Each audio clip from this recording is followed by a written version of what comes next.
Om wandelen op bedrijventerrein Smakterheide veiliger te maken, worden de komende maanden wandelpaden aangelegd. Werknemers en werkgevers kunnen op die manier een rondje van 3 kilometer wandelen in een pauze. De eerste schop ging maandag in de grond. Ja, het project is een initiatief van ondernemersvereniging Smakterheide samen met de gemeente Venray.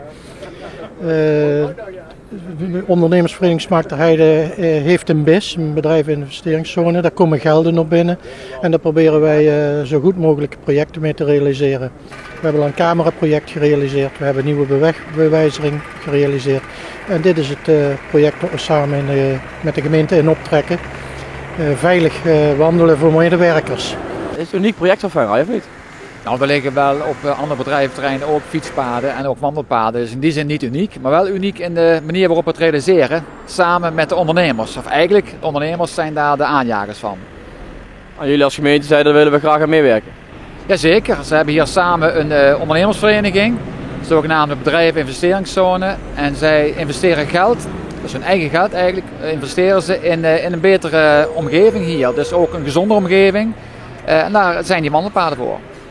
De hele dag stilzitten is het nieuwe roken. En daar moet verandering in komen. Dus wordt er gewandeld. Dat gebeurt hier ook heel veel op het industrieterrein. En wij zien al jaren eigenlijk dat dat tot hele gevaarlijke situaties leidt. We dachten, daar moeten we iets mee gaan doen. Nou, daar zijn we in contact gegaan met de gemeente, hebben onze plan op tafel gelegd.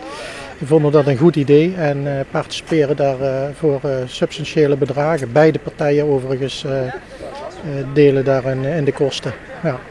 En dan gaat u ook aan de wandel? Ja, ik zal wel moeten dan. Hè. Ja, ik kan er niet meer omheen dan. Hè. Ja, maar er zijn veel medewerkers bij mijn bedrijf ook. We zitten hier ook op industrieterrein en die toch iedere middag in een rondje gaan wandelen. Ja. Dus ik ervaar dat ook aan de lijve dat tot gevaarlijke situaties kan leiden. Ja. Heeft u tijd om een rondje te maken in de pauze of niet? Ik zelf tijdens het werk vaak niet, maar ik probeer het wel. Dus we willen in ieder geval de mensen hier werkgelegenheid bieden om te kunnen wandelen. En ik kan in Venray in het centrum bij het gemeente dus ook genoeg wandelen hoor. Dus ik kom wel aan mee trekken. Ja, wel.